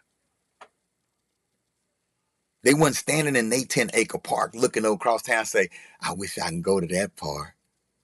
It ain't fair that I can't go to that park. Nah, they like, look at this. This is holy ground because we were enslaved. We were property, now we have property. This is our park. Why would we go anywhere else? And when we do go somewhere else, it's going to be to our next park. Somebody tricked us out of wanting our own parks by saying, no, the problem is you can't go to their park. Somebody tricked us out of wanting our own stores by saying, nah, man, the problem is you can't go to their store.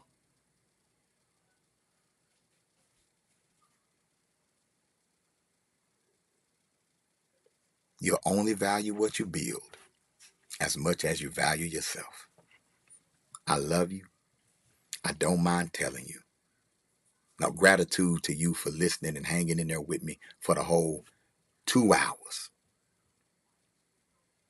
Now, if y'all agree that this was a positive message, a powerful message, I'm seeking partners. I'm seeking small black business partners to help elevate our podcast. Maybe shorten it into episodes. Like I may take this and split it into separate episodes, pre-recorded episodes, so you'll all be featured on that episode. Right? But I'm looking for small business partners that want to grow with me as we grow this brand. So please get with me, DM me, right? We want to do shout outs, maybe a $50 shout out per episode for your business, right? Or have the bill presented by your business, right? Grow with folks that want to grow with you. Good night, Ruthless Gemini. You ruthless too. But that's my girl, though. Oh, man. Hey, I love you. I don't mind telling you. Let's grow together. This has been The Build. Oh, before I go, support the Uhuru Academy, right? Support the Uhuru Academy. Support African-centered education. $ Uhuru Academy, right? Visit uhuruacademy.com. And I know y'all signing off, right? I know y'all signing off. I should have did this in the beginning. Let's talk. Let's talk, Les Jones. Let's talk, Les Jones. Right? Y'all, I have a teacher's training coming up this Saturday. No problem, Do-Re Me. Y'all do me a favor. Spread the word. If you know any teachers, especially those that have to teach online or those that are interested in starting their own online programs, I'm having a training Saturday, a live training Saturday that's showing them how to do it. That's giving them proven techniques because I teach online. Hell, I done held y'all attention for 2 hours, right? But proven techniques, right? Thank you, Miss Wright. Proven techniques on how to keep students engaged. And I'm just going to show you right quick for those who are hanging in there with me or those who may watch later. All right. Let me share my screen right quick. I had a fly. Sorry, y'all. I tried to slap the fly and I was going to slap myself. Let me share my screen right quick. All right. Hold up. That ain't it. Let me go to my settings. And I want to share off that secondary display. There we go. Boom. Engaged and empowered. And let me make this big. And I'll just talk from behind it. Right? Y'all, when COVID happened, many schools had to go online, but they wasn't prepared to do it, right? And you had a situation where scores were dropping, students were dropping out, teachers were dropping out, still dropping out. You're welcome, Ebony Noir. Peace to you, Uhuru Academy parent, right? And in 2026, folks are still adapting and learning how to keep our youth engaged in an online environment. Some people have negative opinions about online learning and online teaching because of those negative experiences, right? But at the Uhuru Academy at UA Online, and Ebony Noir can attest to this because her son Sovereign has been online with us for the past, what, 6 years? We're engaging, we're live, and we use proven techniques to keep our students engaged. I want to share that experience with you, right? So we have our training, Engaged and Empowered, coming up this Saturday, right? Right? And the recording will be available too at a lesser price. But you want to get this live. You want to build a relationship with me. I want to train you. All right? Let that teacher you know that the best is training the best, right? So you can go to uhuruonline.org, sign up. Oh, and you get CEUs, and teachers need CEUs to keep their certification. So you definitely get CEUs for taking our courses, right? Online instruction solutions for every educator. Energy, how to have that energy, how to be engaged. We talk about safety. We talk about turning that online environment into a sacred space. We talk about being culturally competent and connecting with young people, right? Go down there, you can see a little sample of what we do. Okay, if you hit play on the video, that's actually a clip from my training, the UACI instructors last year, right? So go check that out, right? And speaking of UACI, I'm also looking to partner with businesses for the UACI STEM Camp. We have some sponsorship opportunities. We're full this summer, right? We're full this summer, but we have some sponsorship opportunities at the UACI STEM Camp. Go to uacistemcamp.com, right? We're raising money right now.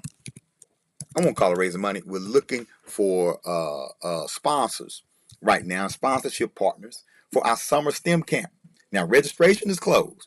We had over 150 students register this year. And shout out to my co-founder, Dr. Oya Maya.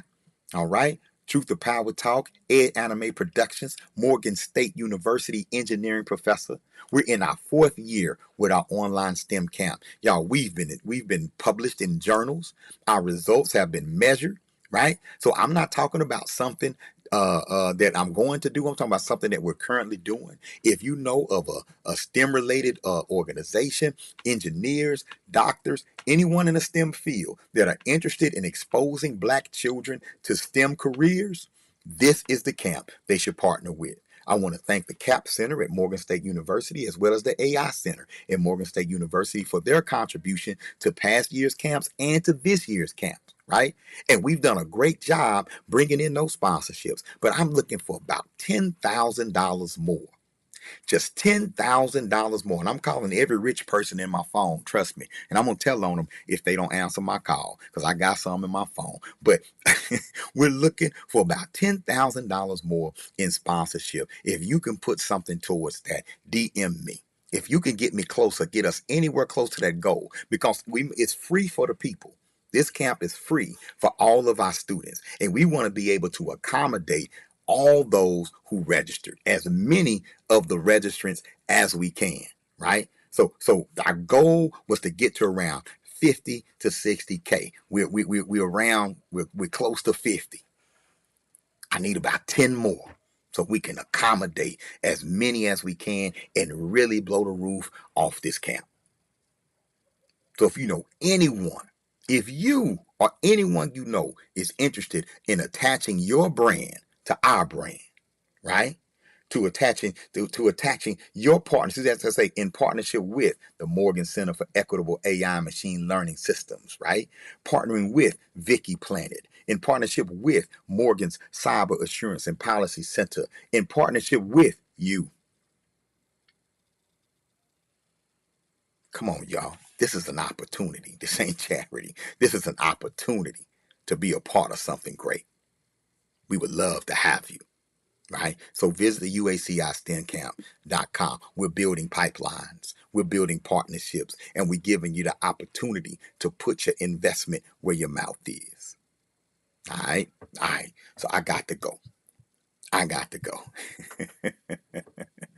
right. Hey, this has been a powerful build. I'm going to cut this up into episodes and we're going to re-release this thing. But think about what I said. Think about the relationship between Asian merchants and the Black community. But when you think about that, also think about our relationship with ourselves.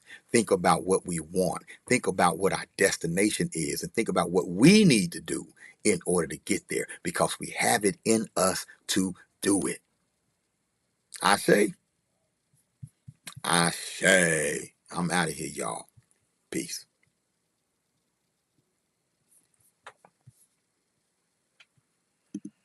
You are as great as any man of greatness that you've heard about, read about, or seen in real life. Possibly greater. Everybody wanna build with me, politic and chill with me. They see the fire's killing me, the authentic is feeling me, the architects are feeling me. You're dreaming about killing me, they wish that they could silence me because I feel so violently. We will not go quietly, subscribe to me until this show is virally. Got millions trying to vibe with me. Let's build.